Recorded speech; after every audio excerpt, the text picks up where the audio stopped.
That's the crazy part about it. Being stuck in the middle of every goddamn thing that's going on and knowing what the fuck is going on, but can't really do nothing to prove that this is what's really happening. But I'm seeing what's really happening because y'all are seeing it through my eyes as well as I'm seeing it. My kids are seeing it too because they understand that there's something happened to them, and Daddy told them to tell them if something like that happened, and they did. And it's like now all three of us are being punished because they did. Because I wasn't there because they told me what I wasn't supposed to know. It's fucked up when people go behind your back and undermine, as a parent, what you said, the boundaries you set with your kids, and try to repeg everything and actually try to make things worse on you, make you look bad as a parent, when all you're trying to do is make everyone get along. And now I've been through some shit. From the time I was a kid, feeling awkward, feeling like I'm out of place, I'm too fat. All this is having low self-esteem because none of the girls talking to me. Everybody else got girlfriends in my class, in my school, and stuff like that. I don't know. None of the girls talk to me, or either I'm not talking to them because I don't know how to conversate with a woman or a young lady at that time. Because there wasn't no girls in my neighborhood. It was all guys. But when at church, it was all girls. So I grew up in a church with a whole bunch of women. The guys that came, they ended up all leaving and going to the streets. I chose to stay out of the streets and shit. My dad and my mom stayed together, so I can say I had a good upbringing. Went from a stable home, whereas I had my mother and my father there both. Whereas you got some people who came from a single home and only had one of their parents, which that can cause problems. Like I say, I can't relate to it because I didn't go through that lifestyle, but I can relate to it because I'm not judging anyone on how they were raised up or brought up. We wasn't the richest kids at church. We wasn't the richest kids at school. Those kids that had more than I did. They didn't make me jealous. They didn't make me feel like we rich. I actually thought we were poor. I didn't ask my dad for a lot of things because I thought that we just didn't have that money. We stayed in the hood. Right there off of Marshall Street. 28 Marshall Street.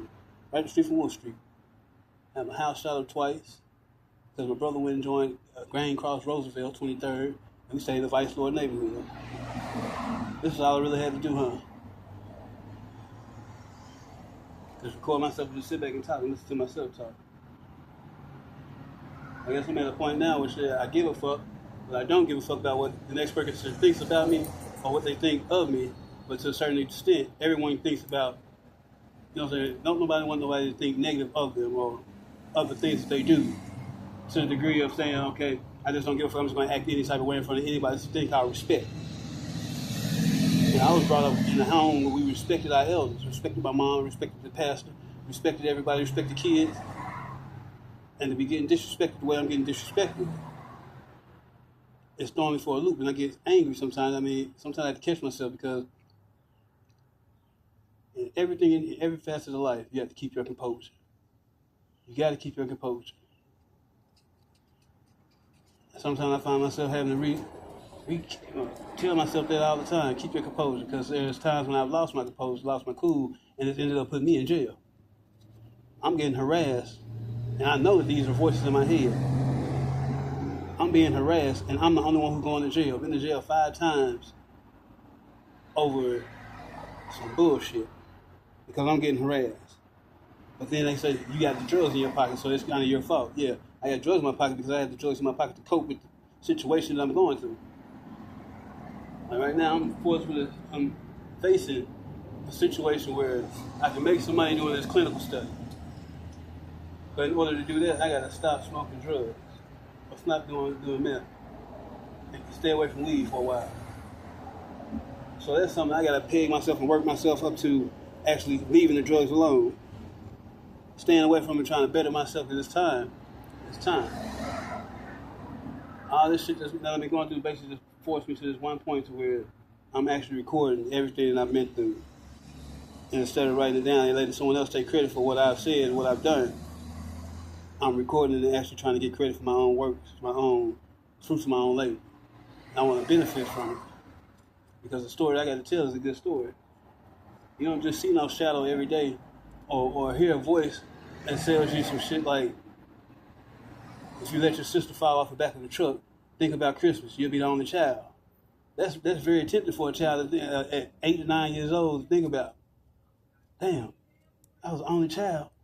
All these toys I'd be giving for myself. My brother here in South Carolina, it'd just be me. I'd be the only child. That's a lot for us 9-year-olds to think about. Or the type of pressure to put on someone like that. But by committing that selfless act, I guess they gave me favor within God and made the devil actually think like, damn, I tempted this man something that most other kids would have jumped on. But yet he still reached out and he saved his sister with a finger. With a finger. Not a grab, a finger. Kept my sister from falling off the back of the truck. And the grace of God. You see, the devil, he was out there. Well, I guess he had chose me from an early age. Being locked in the bathroom in New York. For 45 minutes to an hour, somewhere like this. I was lost in New York. In the bathroom with a little kid. And all I remember is sitting on the floor and people coming in and out, but basically like they not even noticing I'm there.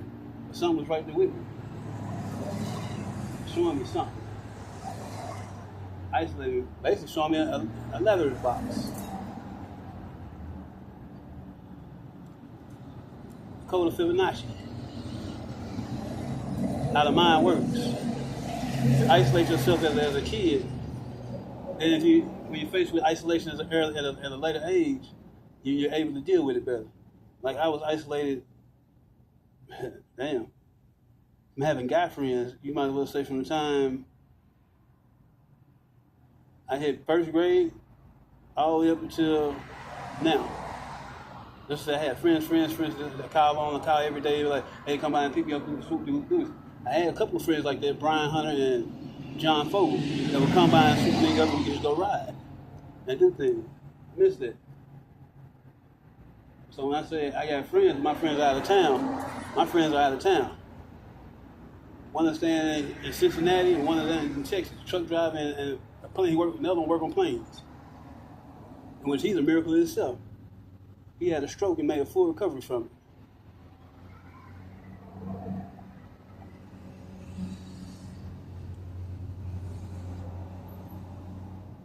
Every time I need to get me on a tape recorder and just start recording everything, start from the beginning. And this right here is going to cover everything all in one night. What is a Kani? What is a Kani?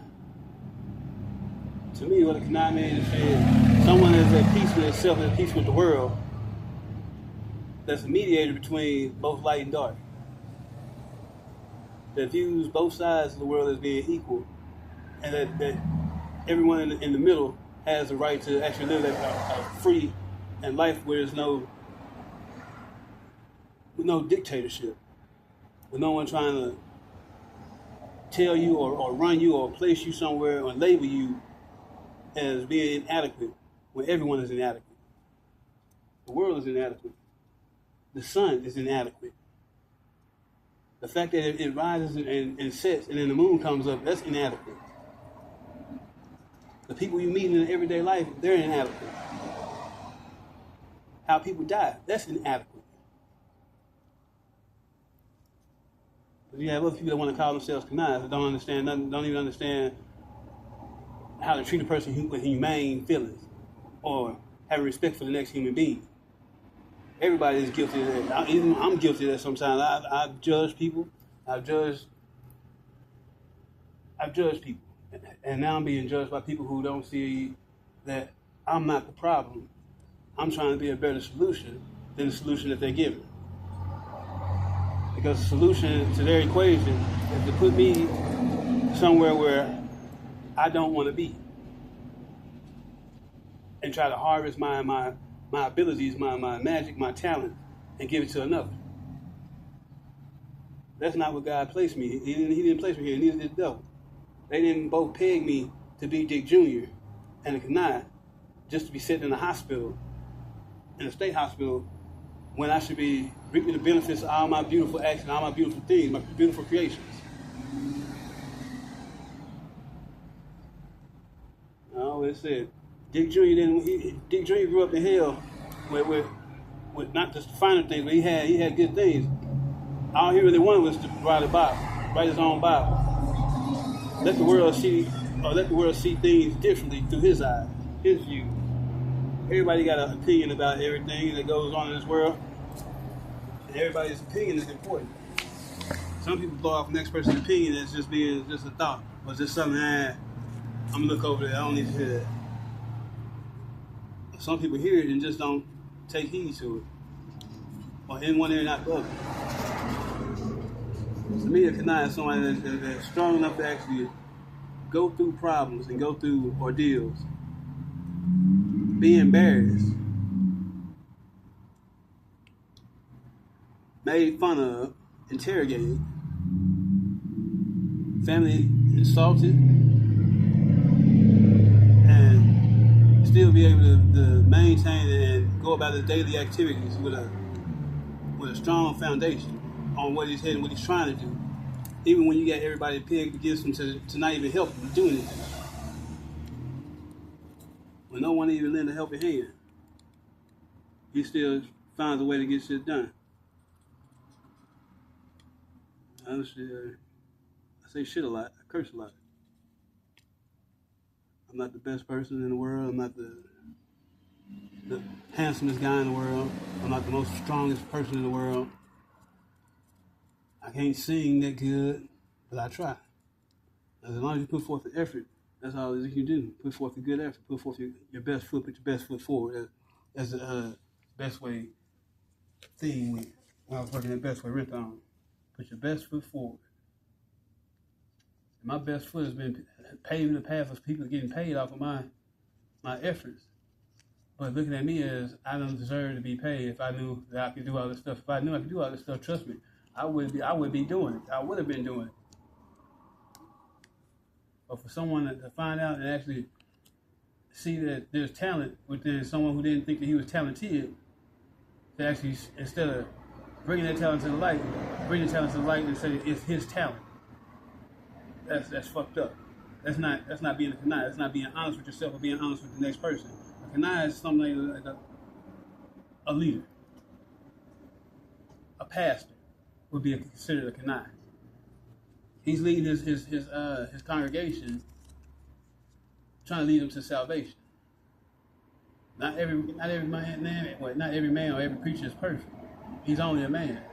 But we judge pastors and men of stature and leadership, and if they make one mistake or they do something wrong, then it's the end of the world.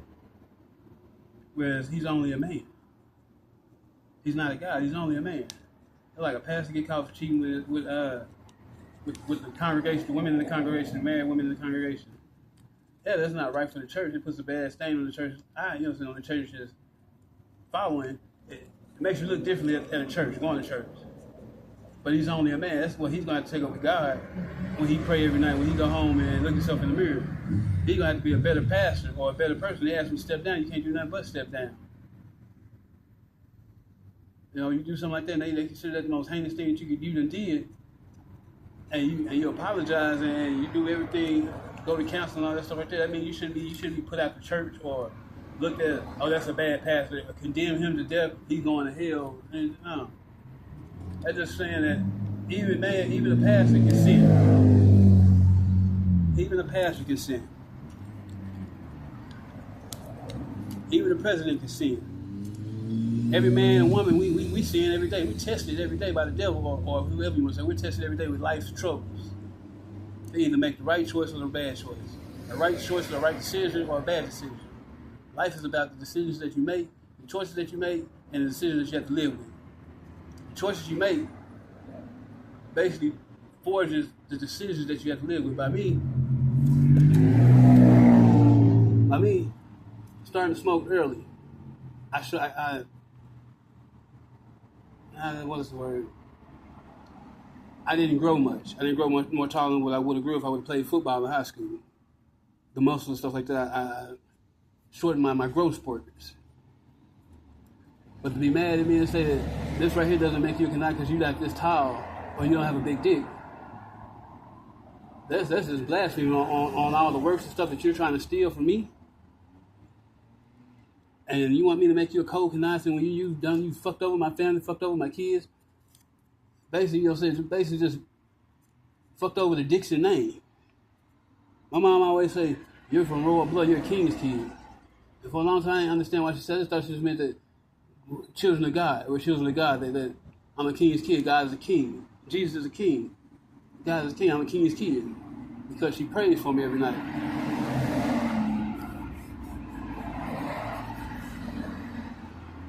I didn't know that my actual last name came from German descent, French German descent, and then it meant Dick. That was a short word for it, Dixion. My daddy's name was Dick. I used to always ask him, Daddy, why do they call you a curse word? Why do they call you Dick? My auntie used to call him Dick. No, why do they call you a curse word? And he didn't really tell me that well, as a Dixon, your name means it's shortened for Dick. But that's what they call him at work, Dick. Now, as being a manager, I see that sometimes you had to be a dick with some of your coworkers because you gotta be strong and firm and lay down the law when you have to. Write a person up, even though they're your friends, you gotta write them up if they're not doing their job. You have to be a dick sometimes at work. So I thought that's where the name came from. I didn't know there was actually meaning that they call him Dick because his last name is Dixon. I don't know if they call him Dick. And when I began hearing these voices and talking back to these voices I should have been talking to, that was in my head, when it was these four walls in the upper room, I thought about it, I was like, what's a good name I can call myself? Oh, I said Dick. And I said, well, I got a little penis, so shit, I'm gonna say Little Dick Jr. Because my daddy's name is Dick, I'm Little Dick Jr. Everybody saying that, like, yeah, Little Dick Jr., yeah, because you got a little dick. Your dick small, okay, make fun of my dick, but shit, at least I'm getting pussy. I was getting a lot of pussy at the time. Little dick and all, because I had a good stroke.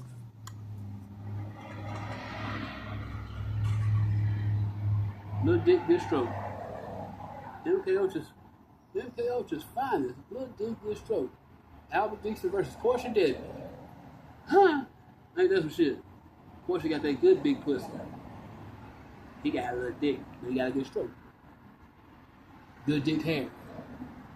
A good dick bastard, what they call it. I didn't understand, but I thought she was talking about some other nigga. My homegirl, a little bit. My little Jada Pinkett. Chocolate Jada Pinkett.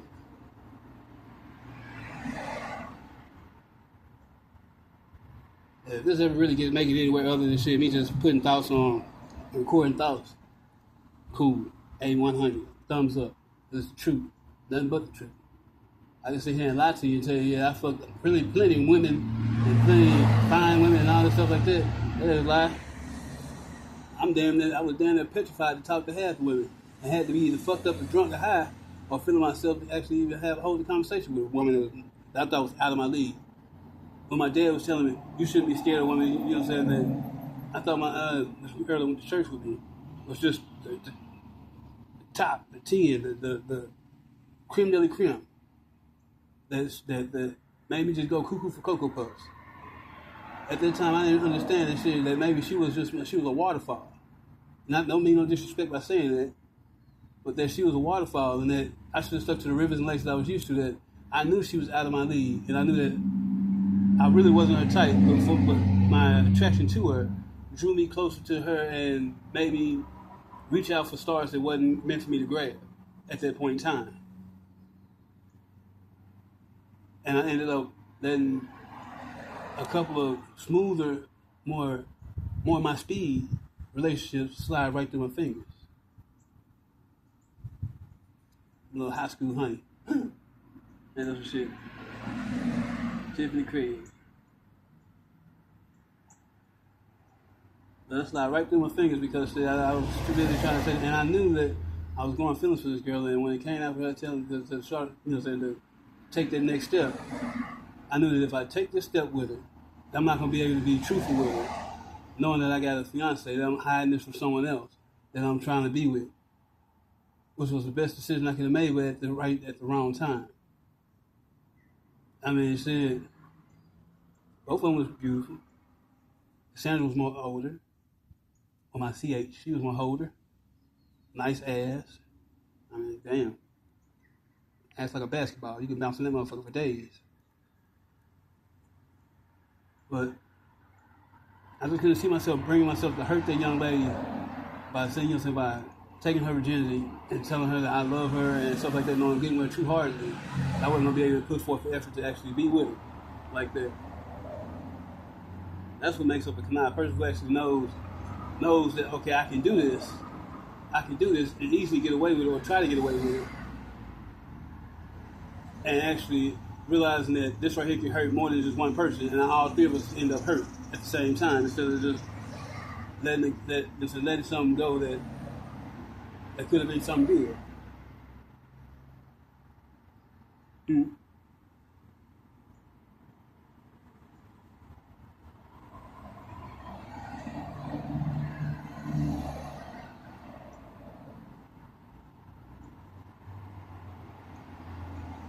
I would have took her virginity, she would have been in love with me. She already was.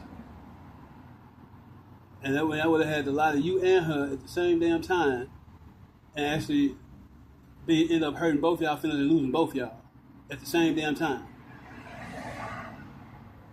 And I lost Cassandra up at the mall trying to talk to her, but going to to get her something to eat and trying to be slick and see if I still got the game. If I still got the game, trying to play the odds. Trying to take a gamble. See if I'm a macaroni, if I still got that player style and fuck around and end up talking to my damn fiance at the time, her best friend's sister. As soon as she recognized who I was, she said, you can say it. I say, damn. That means, shit, by the time I get home, she gonna know.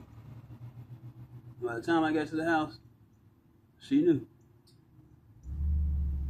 And it wasn't even nothing like trying to just, I was up there on some other business, trying to hide some business and then trying to make some other business more relevant than what the fuck it really was. And ended up catching myself up in a bunch of bullshit. They couldn't go back to neither one of them.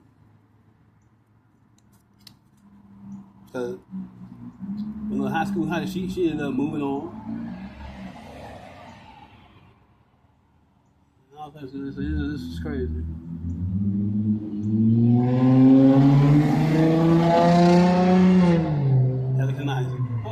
Kani does all this fucking, all the good women, fuck all these women. No. When my dad passed, I didn't even have a girlfriend. I didn't get no pussy till I was 16 years old. And the first girl I fucked, she was not all that, but I thank her for giving me the pussy. Because she taught me something. She taught me how to get the dick in the pussy hole. She taught me how to get the dick in the pussy hole. Even though she said I had a limp noodle. As he told twins, he said the best next thing to me. Regardless of the dick size, at least you fucked. But you got a limp noodle or not, at least you fucked. You got you some pussy. That's better than some niggas out here can't even get no pussy. Now, I'm one of them niggas that can't even get no pussy because somebody don't fucking peg my dick for death or for life. Motherfucker peg my dick for life. Young Kani, I took the stimulation to the point where shit, when I was feeling, at first, when I first started feeling and didn't know that I was up actually in a woman's vagina, sat there and took that and made it into a game where he could snatch my dick and peg my shit to where he could feel it, and everybody like give it to him, give it to them, and just have it. No, man, this is something that I worked hard. I worked hard for this. I went through a lot of trials and tribulations, a lot of shit, a lot of no's. And then the shit, prayed to goddamn, wish for a bigger dick, and got tricked into goddamn shit, not getting a bigger dick, having to use my big head, my brain, more than my little head, my dick. That's all he says, God's joke, God and the devil's joke. They both laughed like, he asked for a big dick. But why don't we do this right here? Why don't we make him extremely smart, but incompetent, with the same size dick that he already had? See if he realized or get the picture either. That dick size didn't change. Nothing changed about it. Only thing that changed was that shit, it opened up a part of my brain to actually think outside the box. Where everybody else thought inside the box, I thought one certain way. I started to realize that so there's 4 ways to actually look at things. Your point of view, the other person's side, then take a step outside the box and look at it, and then take the other person outside the box and look at it also. and see if you can come up with a bigger picture than all the little pieces and the little 3s and 4s that you got that comes together to make a problem, or make the problem, or how to solve a problem. I began to realize that, and that opened up to my mind. And then the way I thought about business, the way I thought about making money opened up in my mind.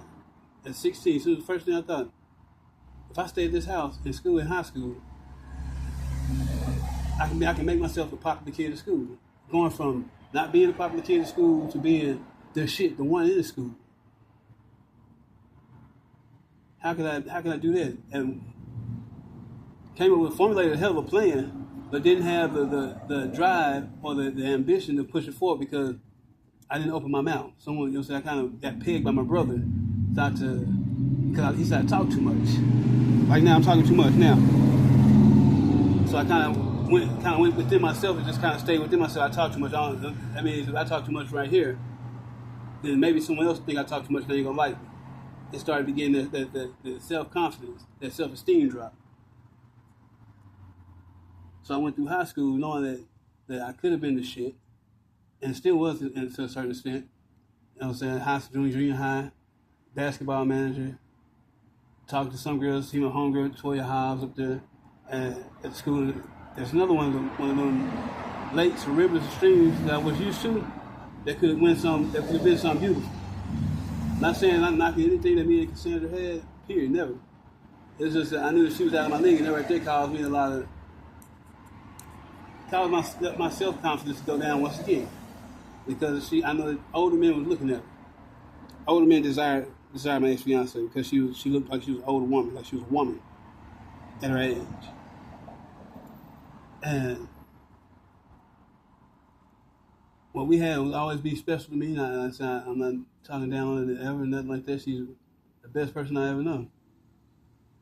The best person I ever known.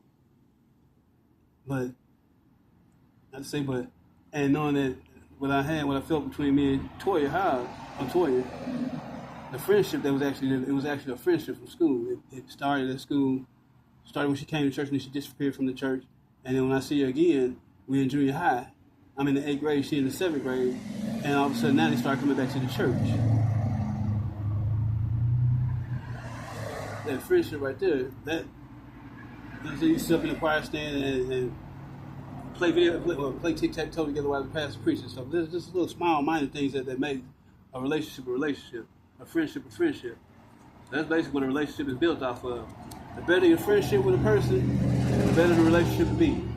If you're not really too good of friends with the person that you get with, you just get with them because they got money or they got a big dick, then that relationship ain't gonna stand too long, because you're gonna get tired of one of the two. The attitude or tired of motherfucker cheating on you. And that's just the bottom line. The better the friends you are in a relationship before you go into a relationship or a marriage, the better that relationship or that marriage is gonna be. People grow apart every day. People grow apart and feelings change. But if you're friends and you got a good foundation on friendship first, and not just going, oh, I like the way a pussy feel when my dick up in, I just like the way I'm having sex with it. That right there gets old with a person. When a person starts to realize that that's all this person wants from me is sex, then what grounds do you have to stand on? I want to be in a relationship with someone that if I break my leg or I become ill or handicapped, they're not going to say, oh, I don't want to be with you no more because you're handicapped.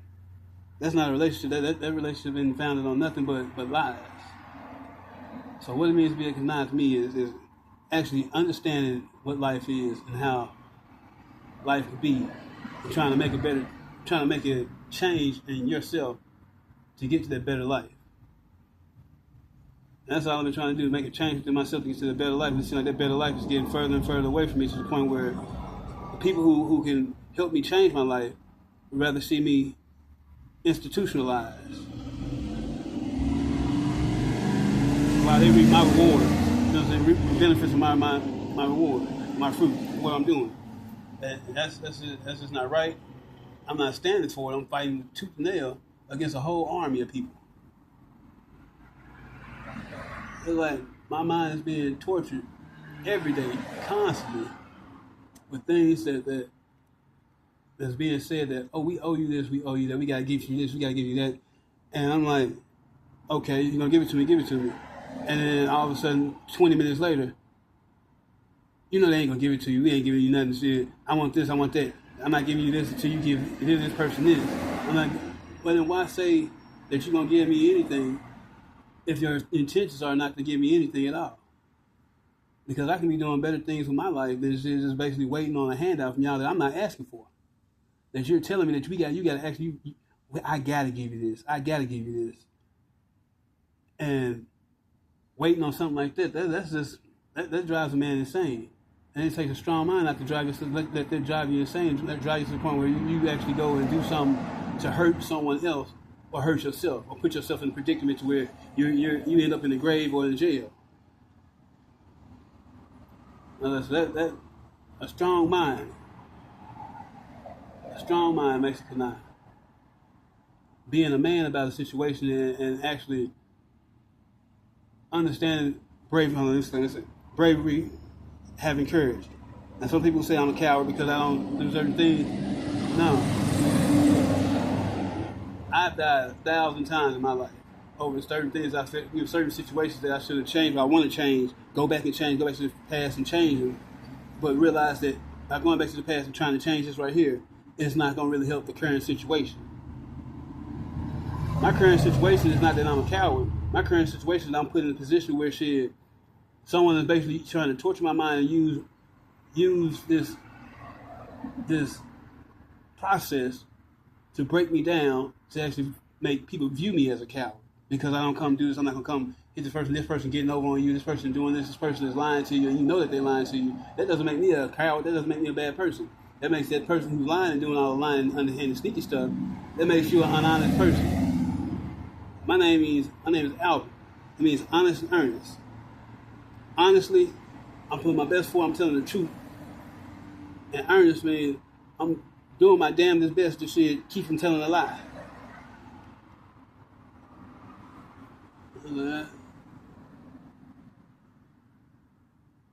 My birthday is on International Smoke Day, 420.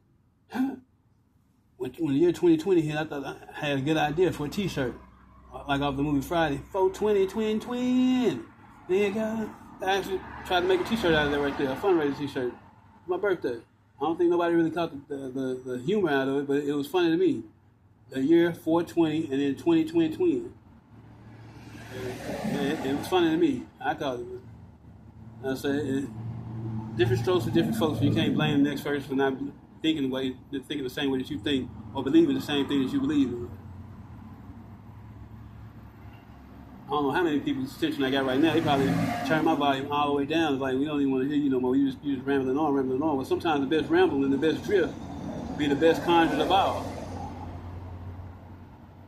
I had a problem speaking in public or being in front of people and speaking, and it kind of shakes me, kind of rattles me a little bit. That don't mean that I'm scared or I'm timid.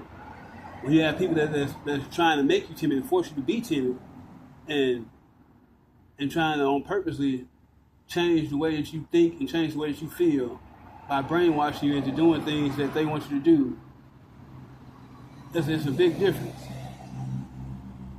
It's a big difference. A person can go from being a courageous person to being a timid person, being on edge. Everything kind of shakes them a little bit. They rattled. They're now startled by starting a conversation with a pretty woman, or not willing to make a move on a girl that they like, or a woman that they like. All due to the fact that they know that in the end it's someone else's sick joke or sick plot to get you somewhere where you don't want to be in life. 42 years old, like that guy said in jail. All the things I learned up until 40, to where I'm at now, 42, I felt like I've come a long way in my life to be where I'm at, to have nothing. Now the house over my head, the house that I got to be in foreclosure, might as well say, went from being a stable man to an unstable man. So within the past 5 years, I went from being stable, what got me my kids, what got custody of my kids, to being completely unstable. To where I don't have a home, I don't have a vehicle, I don't have a job, I'm on disability, and I'm being classified as being schizophrenic. When I know good and damn well that there are voices of people that's in my city, it's in my state, that are in my head. It's in my community. That's in my head. And it frustrates you and makes you angry when you talk to someone, you talk to a doctor, you talk to a policeman, and you talk to a friend or someone like that, you're trying to relate to and tell them how you feel or what's going on with your life and how it's affecting you. And they look at it as, that's your problem. You shouldn't do this. You shouldn't do drugs. Instead of listening to, okay, if I come off like this, if I come out a little aggressive by coming over here, it's not because there's nothing, you know what I'm saying, someone said that I need to come do something to you or anything like that. I'm coming over here because someone has basically implanted thoughts in my mind that something is happening over here. And it's concerning to me as a father. Or it's concerning to me as a boyfriend or ex-wife or ex-husband. It's concerning to me, so I'm coming for that reason. Or a guardian. When people play you off straight to the left, like, what you're doing, it doesn't matter. What you're doing, you need to get your mind right. You're like, I'm trying to get my mind right, but I'm trying to tell you that I know what's going on. And for the person to actually still play this role as if to say, okay, I know that you know that I know that I'm involved, but I'm gonna keep playing this role because I don't want you to know that I'm involved. But you clearly know that I'm involved. The proof is in the pudding, and the pudding is in the pack. The pack is in the basket, and the basket is getting paid for. I'm stuck in a predicament with shit. Everybody lying to me about what's going on, and I'm looking at you like, damn. I know this for sure happened. This for sure happened. This for sure happened. All these things right here happen. This chain of events happened. There's one night they changed the rest of mine. They changed these last 3 or 4 years for me. I was already being harassed about or interrogated about the dick size and stuff like that, being made fun of at my house. How the hell this shit happened in my house? I'm getting insulted in my house. My own home, I'm being insulted in. I'm hearing voices in the fan, in the air conditioner. The motherfucker come over to my house, and I'm like, you don't hear this right here? But they involved, and they acting like, but it's the drugs. You need to lay off the drugs. I'm like, you smoke more drugs than I do. What the fuck are you saying to me? I'm telling you, I'm hearing your voice in the goddamn fan and shit. I'm hearing your voice in the fan. I'm hearing the whole fucking conversation through a fucking fan. Through my air conditioner. And you telling me that shit, I'm smoking too much drugs. And I'm looking at you like, shit, you smoke the same amount of drugs. I get my drugs from you. I go to you to get them. So it ain't that the drugs are bad. It's that something else went wrong. Motherfucker can't do nothing but laugh at them right there. Everybody should be on board in this roll call. When I say roll call, I mean shit, everybody that's involved should be like, say their name. Goddammit, say my name. With no one else around you. Ain't nobody around me right now. It's just me, this orange wall and this black wall, this grass and this slab of concrete, that manhole down in this step. And this dollar in my hand and this phone right there. So if I say your name, I say your name. This is roll call. Say your name, speak up. Because I'm not the only motherfucker out here that's just listening. And the motherfuckers who I'm talking to saying, come over here, come here. And I get this, a whole total ball game. Like a motherfucker looking at me like, what the fuck come over here for? I'm like, God damn, I know you're involved and shit, what the fuck? I'm trying to play ball with y'all, and instead of y'all playing ball with me, y'all trying to throw the ball in my face and say, man, I can't get none of the money for my damn slam dunks. And I'm LeBron James on this team. I'm LeBron James, and y'all still sitting on the bench. I'm out here balling hard on everybody and shit. Y'all still sitting on the bench. When I try to pass y'all the ball, y'all throw the ball in my goddamn face. I try to bring you in on this shit. You look at me like shit, that ain't good enough. But then turn around and say, we gotta pay you for it. We can't pay you right now. We gotta wait until this date right here. It's like, damn. How the fuck y'all gonna tell me that right there? I'm coming up with shit every day. We can actually be getting real money every fucking day if it's that type of party. If you got it set up like that, y'all that advanced, we can be getting real money every goddamn day. But instead of y'all spending the blessings with me, y'all making me work hard for my blessings and then snatching my blessings right from my, you know what I'm saying, right in front of me. Got me saying grace, sitting at the head of the table saying grace and everybody eating. I'm just standing there looking. Standing there sitting at the top, sitting on that goddamn chair, just looking at everybody eat. Like it don't even matter to me. I don't want no steak and potatoes. I don't want no car. I don't want no money in my pocket. And then try to make me feel guilty about the money that I do get and make me basically feel like I shouldn't spend this or make me feel tight about my money when I'm like, damn, I'm the one who went through all this trouble and had to go through all this trouble, had this accident. Then I cracked my neck bone, should have died that night when a security guard tackled me on the parking lot. And y'all telling me to give my Baptist case to somebody else instead of helping me get it cashed in? To the point where the 2 years went by and I missed out on my money from Baptist from being tackled by a security guard after I had a cracked neck bone. Same night, I had an accident, flipped my truck on the bridge, do the neo in the middle of the truck. I'm talking about didn't touch nothing, and the whole time the truck tumbling. 3 times, boom, boom, boom, boom. Didn't touch nothing until the truck came down, like boom, banged my head on the goddamn steering wheel or the gear shift. Then I could have lost my life there, flipped over the goddamn bridge. Go to the hospital, wake up, my ex-wife there. I tell her about German technology and hearing voices. And she like, this other bullshit, and tell the doctor that something that I'm hearing German voices technology. After I don't tell them, can I leave? What's the worst thing that can happen if I leave with a cracked neck bone? And his statement is, well, if you take the wrong steps, you can be paralyzed from the neck down. Okay, I take that chance. I'm ready to go. So walking out the door, and she's saying something about German technology and hearing voices, and he's telling me that, okay, you gotta stay. You gotta stay. And I'm like, no, you already told me that I can go. I'm gone. I don't give a fuck how the fuck I get home. I'm gone. Walk out the door and talk to the police officer, the security guard. Officer, if he tell me that I can leave, right? He was like, did you tell me to leave? He's like, yeah. I'm like, well, you can go. Ex-wife sitting right there. I walk out, and all of a sudden, here comes some more security guards. Do you need him back? Yeah. Well, I'm like, nah, I want to go home.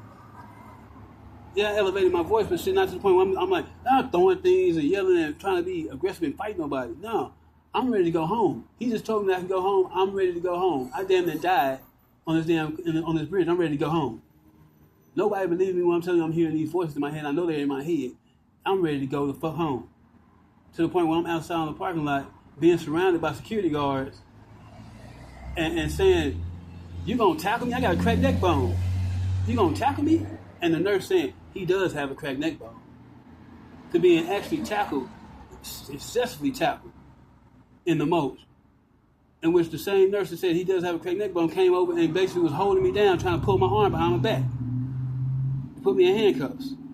So I went from down there, cracked neck bone, walking out of the emergency room, to being tackled, placed in handcuffs, and shot up with Ativan. Shot up with a drug that knocked me smooth the fuck out. And Risperdal. An antipsychotic drug. To the point where shit, the only thing I remember after he shot me up with that stuff, he was saying, damn, I made a mistake. I shot him up with this right here. And this. And I'm out cold. To waking up in an ICU unit with boots on my feet, for circulation boots on my feet, with a thing down my throat. All over again. You know what I'm saying? That's crazy. And to the point where I couldn't get no one to actually help me. Call lawyers, couldn't get no one to help me. Having to put up with situations like that as people who you know could have helped you, instead of them trying to help you to solve their problem, they actually shunned away from it and basically told you to give it to someone else. And then later on down the line say that we hit your Baptist case without you. We sent you out of town. We spooked you out of town, and we went up there and we hit the Baptist case for, you know what I'm saying, that you was trying to hit. We settled for this right here. And it's like totally disrespectful because before all this shit happened, I told y'all that damn, if you can't beat them, join them. For someone not understanding what the fuck is going on to them and knowing that y'all placed me on an island or placed me in a space where shit, I've seen myself in a hospital knowing that I'm not crazy, but the doctors and everybody else playing me as being crazy, that's hell. That's jail. That's hell-drum. Being stuck somewhere and you know that good and well you ain't got no business being there, but yet still here you are. Y'all placed me in hell. And that's why I realized it early in the shit. It said, if you can't beat them, join them. What is it? To be one, ask one.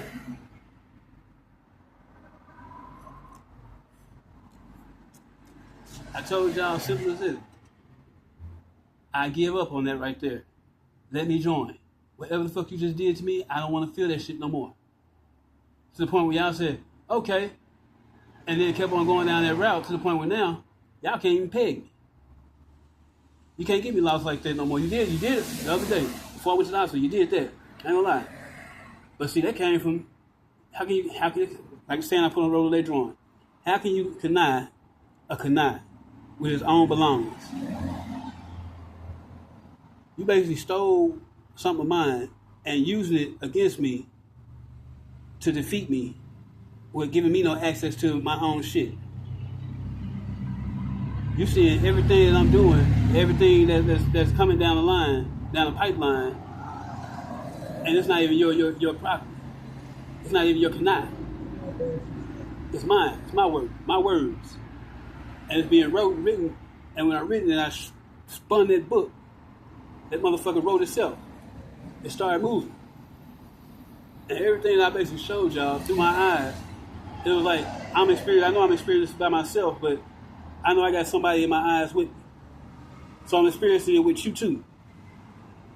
And instead of you looking at it like, damn, this nigga talent, let me help this nigga get this money, you look at it as like, I'ma steal that, that's mine. I want to be the one who come out with this first. I want to be the first person. This jealous artist shit that don't look good on no man. Jealous heart is in the Bible. You know, a jealous hearted man is not a good man. Nothing that you do is ever good enough for you. But what the next man do is something that you feel like you need to have, or you want to be the first person to do it. You was the first person to do something, and by saying that you was the first person to do something, you would have did some time. But instead of that, you want me to do the time. You want me to do some time for doing the shit, or saying that I did the shit, when you the one who did it, but saying, I want to be the first person to come out and say, I brought out, you know what I'm saying, spirits like that. Spirits where you can actually see. Full-fledged, you know what I'm saying, like, boom. Because shit, my eyesight was doing a hell of a lot better when shit I first seen what the fuck I seen in my goddamn house, in that closet. When I brought that motherfucker, boom, curved lines, blur lines, white lines, everything. Smoke, whatever you want to call it. I seen it, and y'all see it through my eyes, was like, God damn. The same way I was. To the point where now y'all enjoy it more than I do. Because you blinded. Took the matter out of my eye, whatever you did. You fucked up my eyesight. Something, and then had to say, audacity to say, you shouldn't be the only one who can see that. If this person can't see it that way, then you can't see it either. God didn't see fit for it, neither did the devil. That's why I got my cat eyes. When I close my eyes, I got my cat eyes. I hadn't seen a purple yet in my eyes. They blessed me with a set of eyes that I could see things, and y'all basically tried to take that away from me and just say, "Oh, this is this person's, this person's accomplishment." When ain't damn one of y'all walked a damn mile in my shoe. I can literally say this shit. I've been Lil Dick Jr., Bruce Wayne, Lord Dick Jr., Silas Jones, Paul Silas, and Silas Jones, Santiago, all these motherfucking names to the Dark Lord, the Kani, Solo D Kani, all this shit I did. I walked and talked to actually have my eyes and my eyesight. And y'all took that from me and say that we can't give it back to you. You took my Kani dick and pegged it to a shit. This other nigga can just take my shit and use it as real freely, and then had audacity to laugh about the shit and say, peg his dick so he can't do this no more. He don't deserve to have no more kids. Kill his libido. That's fucked up. For anybody to do some shit like that, that's really fucked up. And I've been recording this shit, I don't give a damn. If I'm rambling. This is Albert Dixon Jr. This is my true life as a Kani. I was chosen by a shadow. At the same time, the person who seen it says that he had a mask on that had heaven and hell. I don't know if shit. What I seen was just a shadow.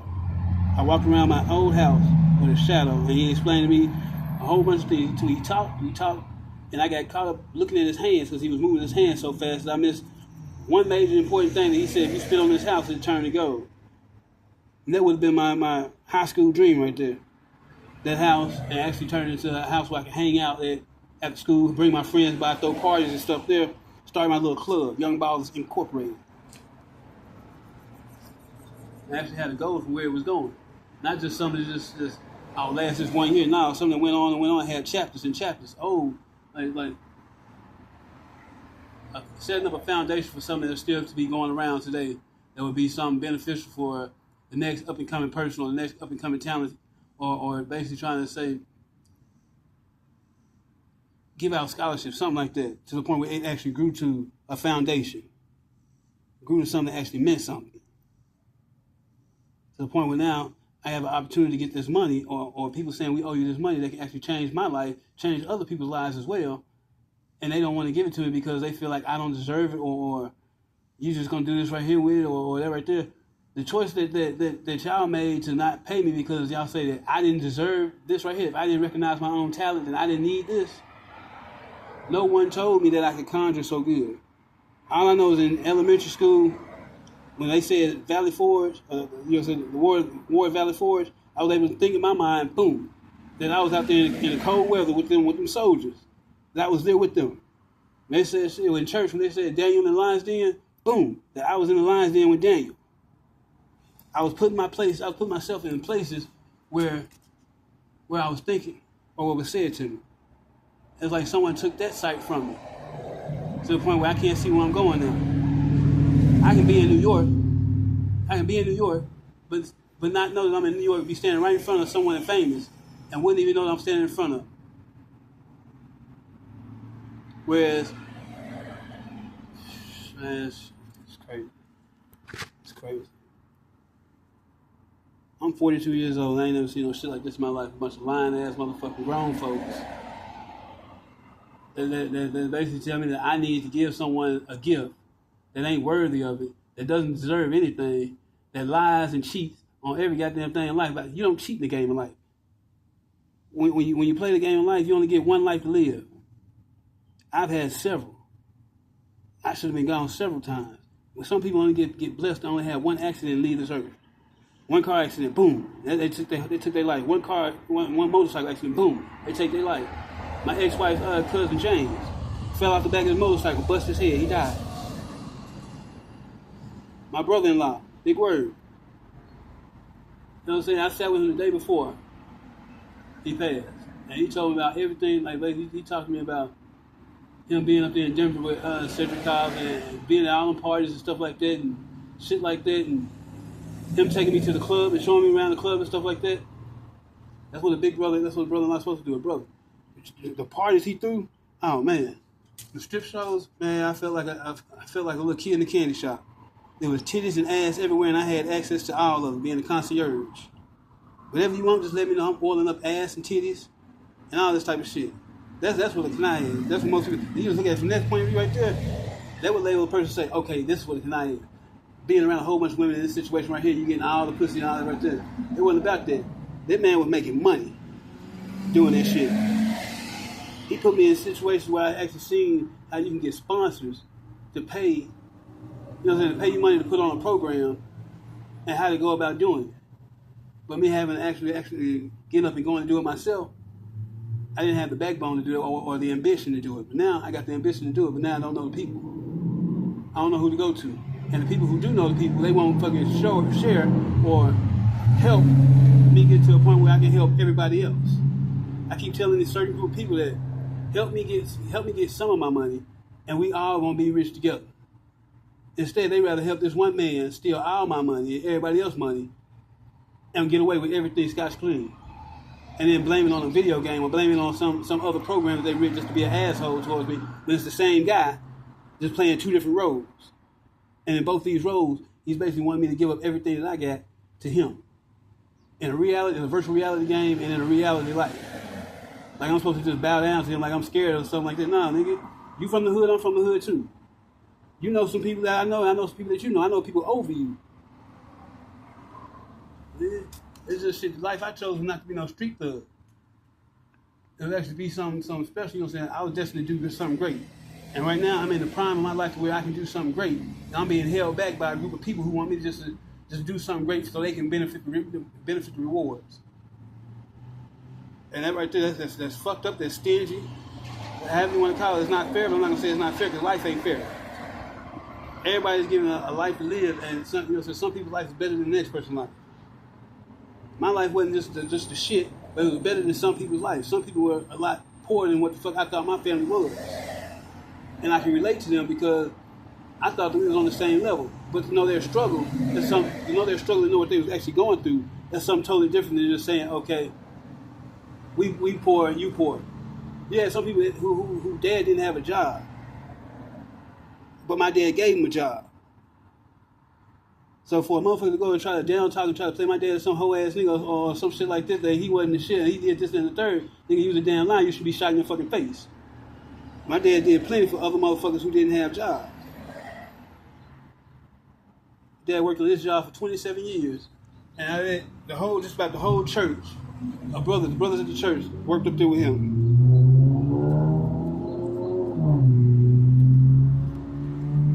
My dad, he worked overnight, so he didn't really get a chance to just spend a lot of time with me, but when he did, we went fishing. We cut yards together. He made time for me. He made time for me and my sister. He didn't show me certain things because he didn't want me to be a part of certain things or just said that there were certain things I didn't need to know at this point in time. They wasn't ready for God for me. God didn't want me to know. But all I know is even them two came together, God and the devil, and said, hey, this is the one right here. For some strange, odd reason, we're going to pick him and make him the center of all attention. We're going to make him a mirror between good and evil. We're going to make him a mirror between light and dark. We're going to put him in an area where he's going to be uncomfortable. And he's going to have to be uncomfortable for reasons that he can't understand. But those uncomfortable reasons are going to be what makes him a man. That's what a Kani is. Being placed in an uncomfortable position, not knowing what the fuck to do, trying to wing it, and still coming out on top to the point where a motherfucker still, when you come out on top, they still try to make it a negative instant or a negative thing by saying, well, I'm still going to do it this way. And it's like, how ignorant are you? Everybody's crazy. I'm crazy. Everybody's crazy. But ignorance is something that shouldn't be tolerated. Ignorance is just ignorance. Ignorance begot ignorance. Your ignorance begot my ignorance. You said something very ignorant to me, I said something very ignorant back. And I'm the one who gets judged or the one who gets placed the blame on, who gets punished for it.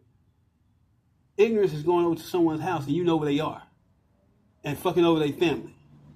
That's ignorance. Especially when you know where the nigga is and you know he got what you want. That's ignorance. But then to turn around and say that I'm responsible for it because I wasn't there. Nigga, y'all wasn't supposed to be there. Nobody was supposed to be there. Everybody did something ignorant in that situation to the point where I'm the one who catch the fucking fall in, the bounty of it. Like everybody not paying me what I'm owed, what's owed to me. I said, you gotta pay this back, you gotta pay for this because this person had to do this right here. The nigga shouldn't have had to do nothing because how you gonna fucking throw a party for me at my motherfucking house with all my ex-girlfriends, all my ex-family members and stuff like that, and I'm not there. And then on top of that, you try to make them suck your dick to get into this party and beat on all my ex-girlfriends and stuff like that, all my friends, female friends. And then try to make them all mad at me by saying, "Oh, I'm taking some of yours. I'm going about fucking with them in their mind, and their pocketbooks, and basically trying to make them believe that it's you doing it when I'm the one that's doing it. Trying to say that you're a serial rapist when I'm the one who's going around and doing all the raping." And placing the blame on you, got everybody looking at you like you the dumbass. But in reality, I'm the dumbass that's doing the dumb shit, and you the one who's gonna take the blame for it. Like I'm a scapegoat. For a motherfucker to actually realize that shit right there and actually know what the fuck is going on, that doesn't make a motherfucker sorry. That doesn't make a motherfucker, oh, you did this, you owe this. No, it makes a motherfucker smart as hell to actually understand the plot and actually see it from a mile away and knowing that you've seen this shit before. It's coming to you in dreams. It's coming to you in downloads. So everything I was being prepared for before it happened. It's just in the way it happened. And me remembering the way it happened, deja vu. Or deja vu. Like I say, deja vu, the devil's voodoo. The devil's voodoo, D-voodoo. Some shit that I come up with, this motherfucker trying to take from me and try to sell. And say that it's your fault. That you should be demoted to this. Or you're not worthy of this right here. Because you wasn't able to stop this. You wasn't able to get this person to pay you their money. When shit, it's a whole group effort that's basically planning and plotting on ways to keep me from getting to my money. And I'm trying to get to my money the best way possible by trying to share with y'all and trying to bring y'all in on shit that shit I can just be like, okay, I ain't gonna do shit else. Just sit here and just take it. And then y'all say after October 3rd, just blow up in y'all motherfucking face. Boom! Full blast. Y'all like, damn. When I told y'all from the get-go, let me join. You can't beat them, join them. I would have been an asset, not a problem. What you have now is a problem dealing with an asset. Shit. And then I want to say I'm not a Kani because my dick's small. After you don't peg my dick and shit, fucking my shit, I'm trying to get some pussy. And your ass hating on me. I can hear it in your voice. No, turn this dick down. Turn this dick down. I'm trying to stick my dick in some pussy. Nigga, I'm paying for this pussy. You going around fucking all my ex-girlfriends and they mind and shit like that. And fucking on a woman who I want to be with, who I see that, okay, there's a chance of me getting my money and being happy with my kids. To try to make some story that's in my mind, a story of mine, yours. And by doing that, you basically ruining every chance of happiness that I got by trying to make me miserable. It ain't like you really care about these people. It ain't like you really care. You're not friends with none of these people. You're not friends, because friends wouldn't try to make the next motherfucking shit and feel like they're a slut or a hoe. Friends wouldn't bring the whole goddamn crew with them on a fuck mission. A friend, you know what I'm saying? Somebody like that, you wouldn't go behind every girlfriend, every person I meet, or every female I meet. You bring yourself right there trying to embarrass him, trying to tell him he can't do nothing to help you, he can't do nothing to save you. We can do whatever we want you to you, he can't save you at all. But in the whole time, you crippling me by turning down, by putting a chip in me that makes you control my emotions, my bodily functions, my dick, and all that shit. You do that, and then you try to make it seem like you're really doing something because you turning me down so that you can turn up and make yourself look good. Like, you don't love her. You don't love her. You definitely didn't love her. You didn't even love her. All you basically did was just see that I would start getting feelings for this person. This person had access to my money. Okay, let me cut that off. This person right here, my baby mama, let me cut that off for him. This person right here is just someone who he's been fucking with for a while. Let me cut that off for him. This person over here, he just met, he got a connection with her. Let me cut that off for him. Socially isolate me to the point where shit, I have no friends. Don't try to make it to the point where, oh, Grant, that this is happening to your kids, and she's the main reason why it's happening to your kids. To the point where I just be like, fuck my kids. I ain't got shit else to live for, and that puts me right in the spot where you want me to be. Isolated, so you can just basically say, okay, now he ain't got nothing to live for. We can just basically put him in the state hospital, drive him crazy, kill his mind. And by killing his mind, now we got us a conjuring box. We're going to steal his talent like that. We're going to place him somewhere he don't want to be, and then peg him so that he can't get out of it. We're going to basically put a wedge in between everybody, every relationship that he has, to isolate him from people who we care about, who he can get help from. And then tell them, if you help him, we're going to go back and we're going to violate you. So if this person helped me, y'all come over to this person's house and I leave because you're in my eyes. And you do stupid shit, do fucked up shit, fuckboy shit to make them think badly or like, damn, every time he come around, this fuck shit happen. He doing this shit right here to us because he feel like this. Nah, it's you. And y'all had a plan to do that shit.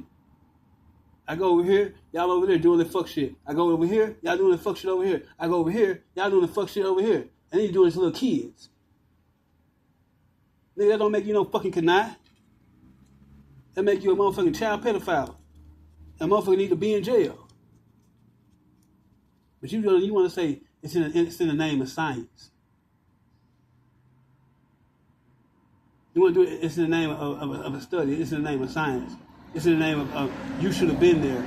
You a coward. You just say because you want to go kick the door for this right here. But in the whole time, you in somebody's head, in their mind, using shit that you picked up from me, out of my mind, from being in my mind for 5-6 years, and want to say, I'm your shadow. Nigga, you ain't my shadow, you just a goddamn problem. You a problem in my life that I've been trying to get rid of for the past 4 years and shit, that nobody sees, that the doctors at Baptist want to say, okay, because you on drugs, we gonna put you on the A floor because you just saying something, you just hearing voices. When it clearly states in this study that I read, it masked itself behind using drugs, LSD and stuff like that.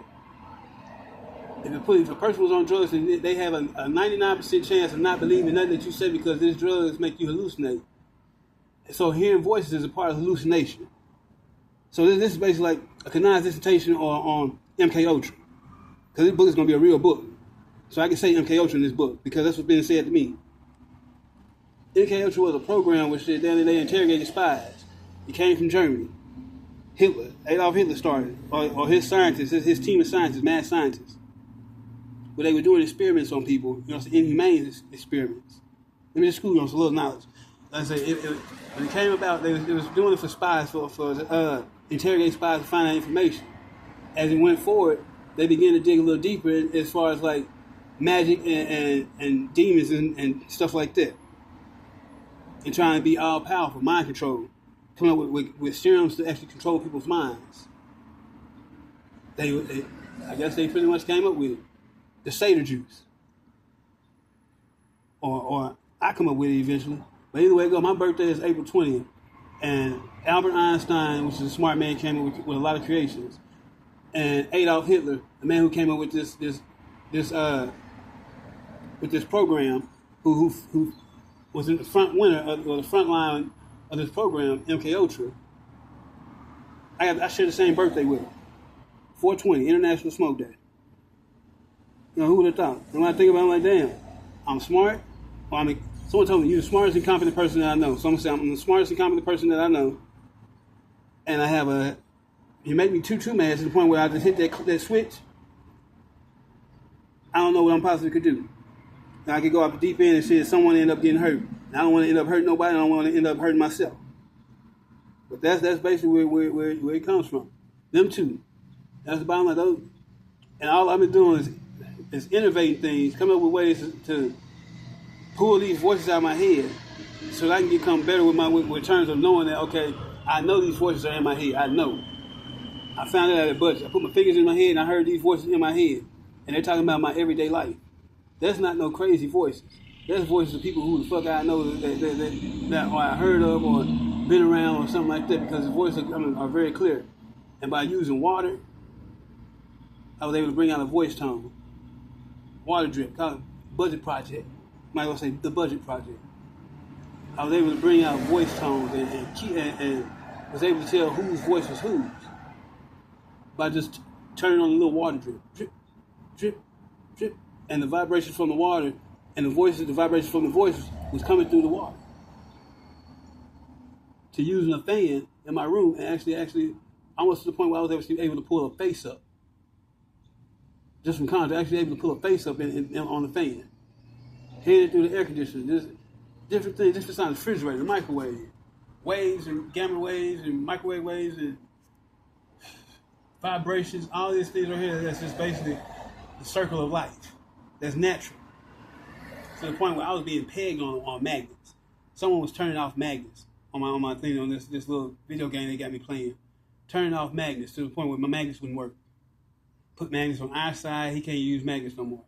They turned me down so I couldn't charge up. I fuck around and goddamn me figured out a way, okay, from basic electricity, I know that if I got a screw, if I rub something against the screw, it creates a vibration. That vibration creates energy. Boom, sustainable energy. Pick up the screw, put it in my hand. I felt myself charging up a little bit. I don't know how the hell I'm charging up. It said Dick Jr. Fucking Dick Jr., real Dick Jr. They said, MK Ultra say, that's the devil's son. I had this dream I walked around the house with the devil or whoever fucking shadow. My dad died that same night. I seen a ghost that same night. I literally seen this shit. And was like, no bullshit, no exaggerate, no hallucination. Seen it. And I've seen even more than that within the past goddamn 3-4 years. Way more. So the fact that being in a room with some of my creations and actually seeing them flat out brawl with you know what I'm saying, with another group of people. And I'm sitting and watching it like damn, I just brought these people I just created these people and brought them into this realm. And being able to send them right back just like that. And snap a finger. To the point where a person's trying to peg it and make it so hard for me to do things so that they can say that I'm not who I am. I'm a Dixon. I'm a Dick. My dad was Dick. I'm Junior. I'm Dick fucking Junior. That's all I gotta say about that. This is probably like the longest video I done made. One video that said I cursed. It could be edited, yeah. But it has a lot of insight in it. There's a lot of outside things you can take out of it. It has a lot of truth in it. And that's all I'm gonna tell you, the truth. My name is Albert Dixon. I'm sitting telling you my name is Honest, Earnest, and I'm a dick. I'm honest and earnest, and I'm a dick. That's my name right there. Honest, earnest dick. I'm an honest, earnest dick. The dick smile. I'm honest about that. Y'all pegging my dick, I'm honest about that. You killing my libido, I'm honest about that. I'm telling the truth and you lying, I'm honest about that. And I'm putting my best foot forward to show y'all. It's like y'all don't see shit but stuff. Damn me, what the fuck this lies these motherfuckers telling? It's because he's younger. We want to make him the face of this. We want to make. I don't give a damn about being the face of it. Shit, just give me my credit for doing it, and he can be the model. I don't give a damn about that. Shit, I'm 42. I ain't got time to be doing all the other shit. But shit, I did tell y'all, Dick Jr. and friends, we could have been on tour down this shit last January. We had to still here. We are still doing this shit. I'm still saying Dick Jr. and friends. And y'all still saying we gotta fuck you over. We gonna peg you this. We gonna peg you for life. We peg your dick for life. We fucking with your dick. I'm taking your knives dick. I'm fucking all your hoes on Facebook. I'm making you buy 3 or 4 phones in one fucking month. I done went through 3 phones between May, June, and July, and we just now in August. And I had to buy another phone. 4 phones in down this shit 3 months. All because you want to send a motherfucker to come run my battery down, steal my shit out of my phone, and then want to blame it on somebody else. Well, she said, damn nigga, do you ever think for your fucking self? I don't hear you saying what she said. But what did she say about me getting my fucking money? She said that you don't deserve no money, that she wants you to go to the state hospital. But when I get over there, she said she don't say shit. She just look at me and goddamn give me sign language. I'm sitting there talking in spoken words about shit that's going on. Spoken words. Like now, I could be sitting there talking and put it on a voice recorder where it picks up decibels and it can pick up everything that I'm saying. Like,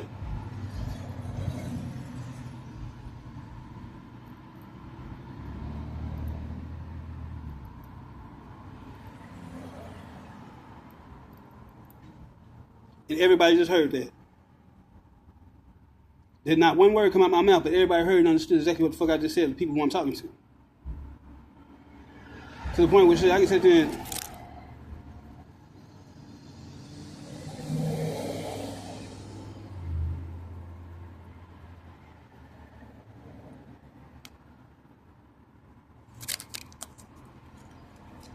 and heard exactly what every word that I fucking said if I put it on decibels.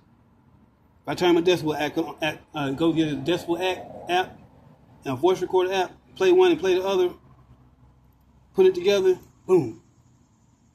Raise the volume up on it. Then you got everything I'm saying with my hands actually speaking in words. Put a loop recorder in the motherfucker, and then this shit, you can actually say what they saying before they thinking, or you say what they thinking before they say it. So they make it seem like, oh, I said everything, all this right here, I did all this right here. He didn't. He just wrote it down. But in reality, you're reading my thoughts just the same way that I was reading your thoughts when you said so whatever the fuck you said.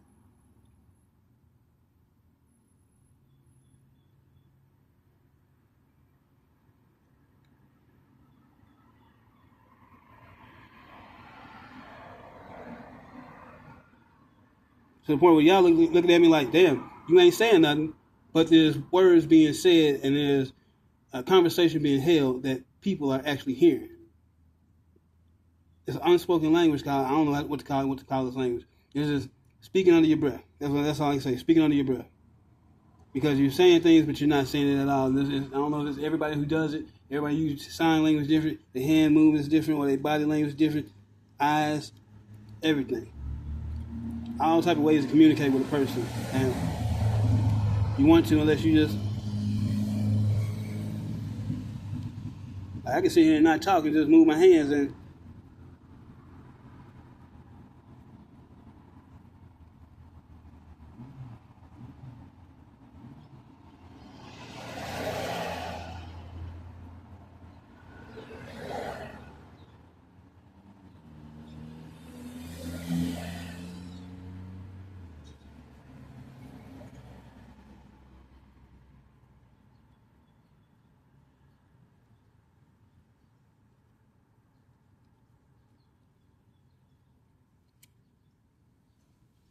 Simple as that. And if you look at it when you read it, if you read sign language when I play it back, you'll actually understand everything that I said. You'll be like, damn, this nigga just said, this nigga pegged his dick and don't want to be called a faggot. Motherfucker pegged my dick, been playing with my dick off and on, and shit don't want to get mad when I call him a faggot. Only faggots play with another man's dick. Only faggots play with another man's dick. And shit, I'm not gay. I don't go that way. I like women. I like pussy. I like eating pussy. I like sucking on pussy. I like fucking all that shit. To fuck with a man's dick. To fuck with a man's dick, man. That's like the ultimate sin against a man. That makes you not even a man. How the fuck you a man? You call yourself a man. You fuck with another nigga's dick. All because a woman said to do it. Well, she said to peg your dick for life. But nigga, you got a dick. How about if they peg your dick for life? How the fuck you gonna feel? You know what I'm saying? Oh man, can I get my dick back? I ain't even crying, but I'm trying to make the best out of it. You steady trying to peg every way possible. Then I'm figuring out how to do something that you trying to take from me. But shit, that don't make you no motherfucking man. That make you a goddamn shit a chump to me in my book. In my eyes, a Kani. That makes you a chump. You can't challenge no motherfuckers that's been standing on the truth all these goddamn years, and you've been telling nothing but lies and trying to manipulate and shit, fucking brainwashing motherfuckers. That don't make you no Kani. That make you a chump ass nigga, a punk. A motherfucker that's in the goddamn way that need to be eradicated. You causing more problems than you are solutions. Your error should be done with. You shouldn't even be considered as being goddamn. My son got more charisma than you. Nigga, my son should be a Kani before you do. Nigga, you ain't got no motherfucker. You ain't got no morals or no common sense to say. Hey, to a certain extent, now you did. But you still go back and then you try to basically make somebody else take the scapegoat, to be the scapegoat for you being an asshole, but you control this other person too because you got your spirit in it. And then want to call that my shadow. And then trying to place people in my position that I done been in, that I've been doing. Oh no, that's Lord Dick Jr. When clearly I'm Dick Jr. trying to get my money so I can become Lord Dick Jr. Y'all trying to get my shit to the next motherfucker and just don't bring the next motherfucker in and say, okay, he the fastest person to become MK Ultra person. I'm like, damn. I've been doing everything that y'all fucking wanted me to do, and y'all still ain't brought me in. And I knew y'all was in my head.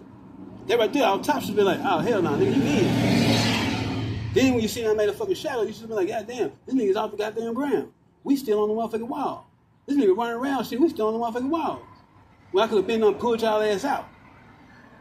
So y'all behind, goddamn it, I mean, y'all are behind in whatever goal you set to get to.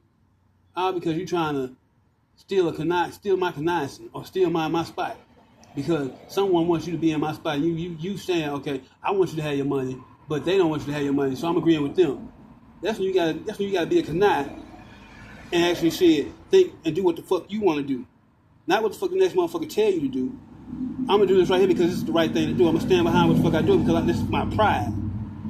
I only got two things in this world to live for: my balls and my word. My balls, and you took my balls, and all I got is my word. And you want to say that you a Kani. All we was doing is trying to kill a Kani, fuck over a Kani, fuck over a Kani. You fucked over a Kani, you end up fucking over yourself, goddamn it. When I call you out, you get mad and you feel like an asshole because everybody like, damn, nigga, you did it, man, like that. This dude steal shit, putting your name on shit that he doing. This nigga steady taking y'all to remote islands that you selling on Facebook or whatever the fuck you doing and making money, but you ain't paying this dude nothing. This nigga took y'all out to the goddamn shit, to an island, goddamn, with Tahiti and shit like that. And then shit, you say, man, we gotta pay because you put your name on this shit. Put a couple little things on this just to say, okay, this is my input on the account. Y'all can have the rest of it. Just pay me for this right here. I don't even hear you gonna pay you for that. He making all this money and ain't giving you nothing. That don't make you no Kani. They make you a goddamn. Somebody said they do, huh? Huh? You said, yeah? No, that don't make you no Kani. That make you a selfish individual that only look out for yourself. So what's the rest of the pride going to be? The rest of the lions that's in your pride. Because, you know, at a certain age, the male lion, the alpha male lion, he kicks out all the younger males. Because he don't want no competition. He kicks them out for a reason, because he wants all the women to himself. So where did that put you? Where did that put you, Mad Hatter? Where does that put you, shit? Want to be Dick Jones, 15 minutes of fame? Where does that put you, his own brother? That nigga left you in hell a couple of times. They had to come get your ass out.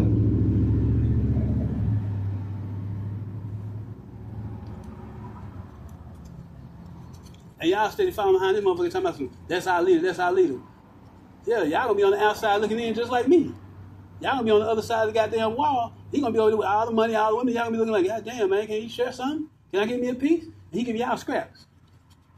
He damn sure ain't giving me nothing. I'm sitting there trying to make everybody come up together so everybody has some money in their pocket. Everybody be a millionaire before they got the shit. They go painting, I'm painting shit. Y'all motherfuckers stealing the paint. Still, as soon as I make it, you see y'all in my eyes. So y'all taking pictures of it, boom. Cropping it, doing whatever the fuck y'all doing and making it posters and selling it. Y'all got the avenue, the revenue, or the means to the people, the connections to get the shit out there.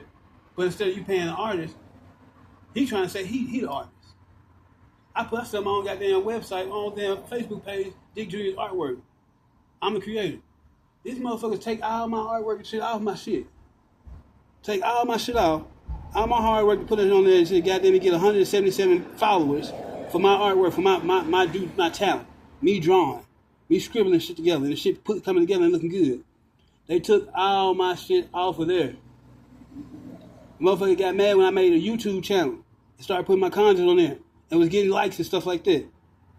Trying to show, man, this is how you do the shit. You been talking about you had one, that you been making this money, but damn it. I make a YouTube page. That's his YouTube page now. Come fuck up with my phone so goddamn it don't mean shit. I gotta get a new phone and I can't write this shit down because y'all right there to catch all my passwords when I write them down, so now you got access to my YouTube channel. You got access to all my accounts. So that's why I end up forgetting passwords and not writing them down in a notebook.